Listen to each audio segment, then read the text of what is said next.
Vous savez bien que le bicouche lipidique constitue une barrière à la diffusion de ions et de molécules polaires dont la masse moléculaire est supérieure à 150 daltons.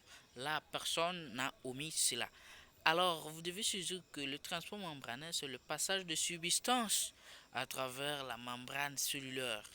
Alors, ce passage peut se faire sans dépense d'énergie, on parle alors de transport passif. Et si se fait avec dépense d'énergie, on parle de transport actif. Sur cette diapositive, vous allez voir que les joueurs jouent au ballon et perdent alors leurs énergies dues à beaucoup plus de force pour arriver au but. Et là, ils font face à ce qu'on parle de transport actif. Pourquoi? Car ils perdent leurs énergies.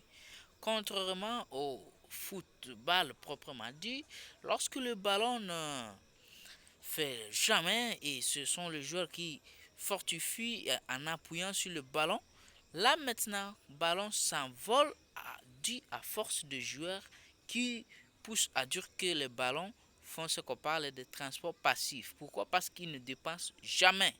Maintenant, nous prenons le différent type de transport passif présente trois types de transport. Il y a première diffusion simple, deuxième diffusion facilitée, troisième osmose. Nous prenons diffusion simple.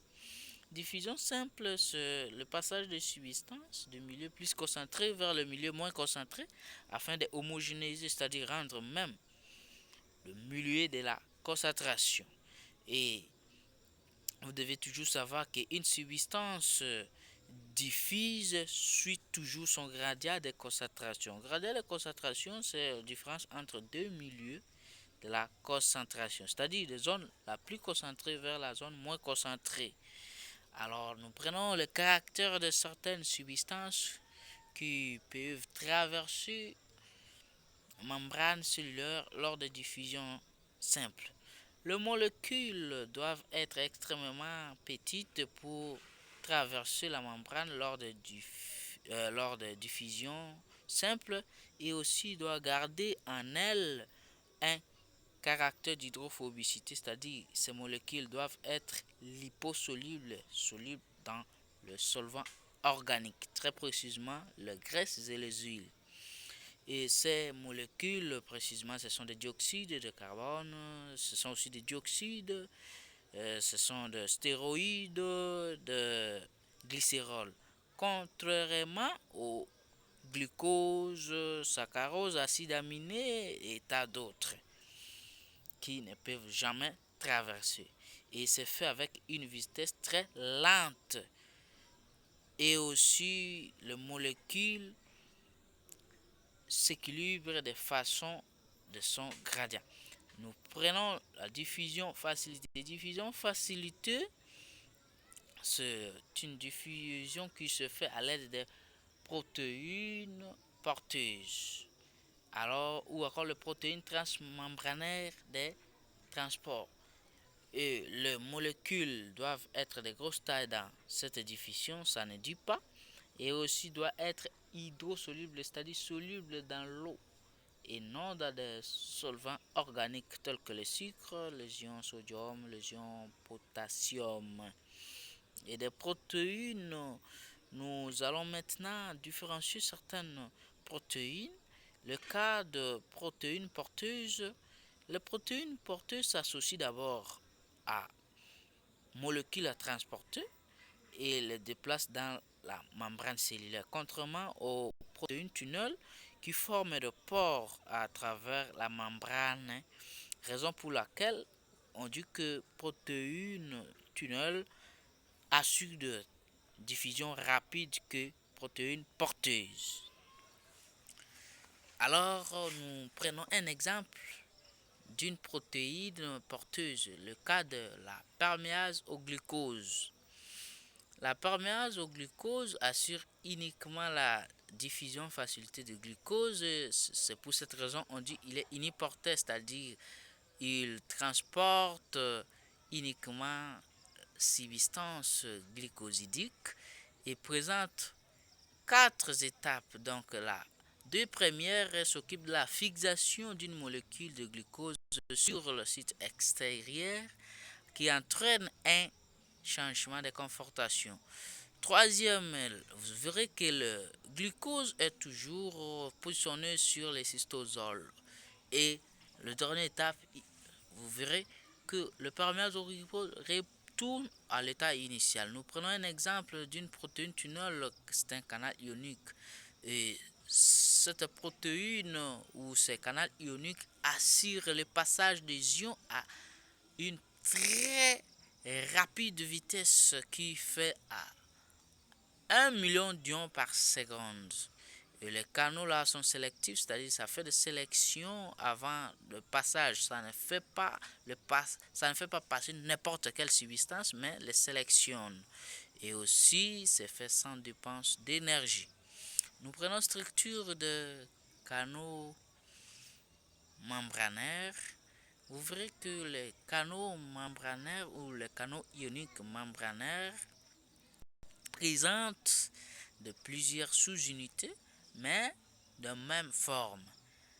Alors, ils ne présentent pas normalement de différence, mais ces canaux ioniques peuvent aussi être dans un dysfonctionnement quelconque, et si il y a une maladie qui l'atteint et touche toute son toute sa grandeur ou toute sa partie, là on parle de canalopathie. Et les canalopathies, c'est une maladie qui atteint des canaux ioniques précédemment dit. Alors des maladies peut-être au niveau musculaire, on parle alors des canalopathies musculaires, et au niveau cardiaque, au niveau de cœur, on parle des canalopathies cardiaques, et au niveau de tronc cérébral, on parle de canalopathie cérébrale. Maintenant, j'espère bien vous avez compris que ce qu'est tunnel ou canal ionique. Mais différencions maintenant la diffusion simple de diffusion facilitée. Du point de vue des nécessités de protéines, diffusion simple ne nécessite plus de protéines, mais dans le cas de diffusion facilitée, il faut qu'il y ait des protéines spécialisées.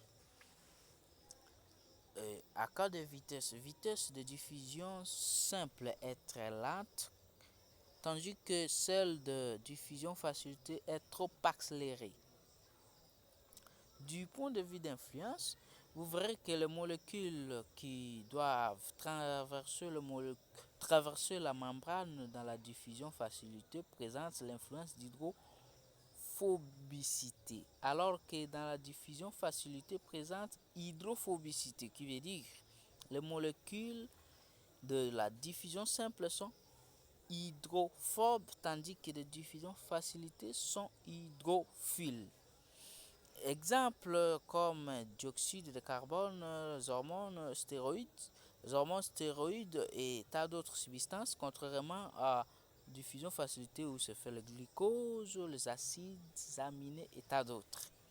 Nous prenons osmose. Osmose, c'est le passage de substances de milieu plus concentré vers le milieu moins concentré, que voulais-je dire, appelé un milieu hypotonique, vers le milieu plus concentré appelé milieu hypertonique, afin de rendre solution même, et si la solution est rendue même, on parle de solution isotomique. Et vous attendez bien que la membrane est semi-perméable à cas de l'osmose. Pourquoi? Car elle est perméable qu'à l'eau et jamais aux solidités. Alors je vous pose une question sur ce diapositive. Parmi le mol de nacelle, contrairement au mol de glucose, où vient l'osmose? Quelques secondes pour que vous me répondiez à cette question.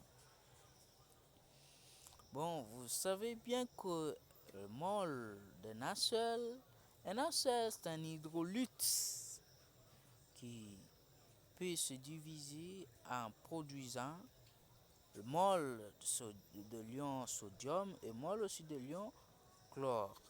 alors que mol de glucose est un non-électrolyte qui ne peut jamais se diviser. Ce sera toujours mol de glucose. Là, vous verrez que milieu glycosidique est hyposoluble, c'est là où débute l'osmose, tandis que milieu de nacelle est hypertonique, c'est-à-dire c'est à lui que le substance va commencer à se partager. Vu que milieu de glucose est hypotonique, là, ça débute à l'autre côté. Maintenant, nous prenons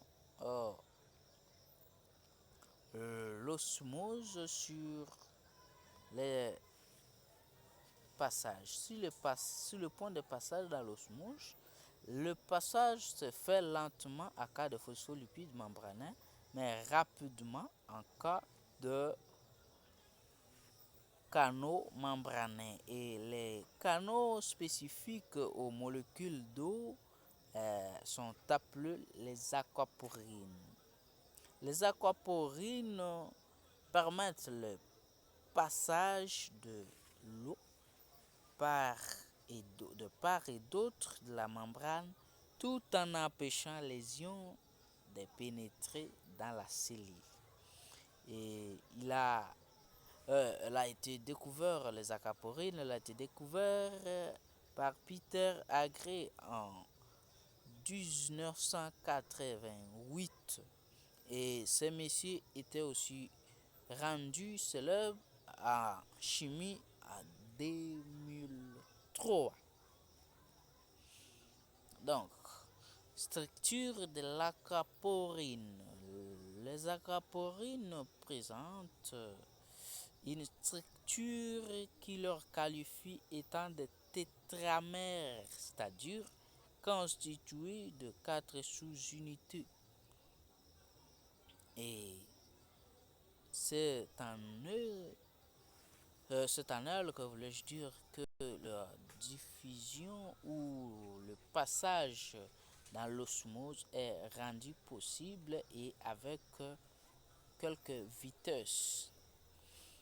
Nous prenons la mutation de l'aquaporine. Vous savez que la mutation des désallèles de l'aquaporine 2, qui est abondamment exprimée dans les cellules épithéliales rénales, est le responsable du diabète insipide.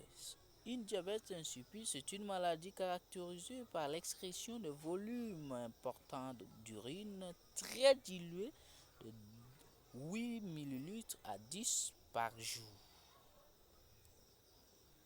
Nous prenons le transport actif. Le transport actif ressemble au transport à la diffusion facilitée. Pourquoi? Car il nécessite aussi la présence d'un transporteur membranaire, c'est-à-dire de molécules porteuses.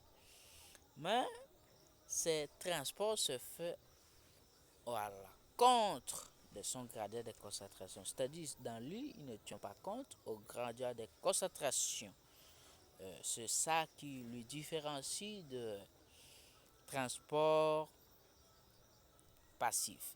Mais aussi dans ces transports actifs, il y a dépense d'énergie, contrairement au transport passif.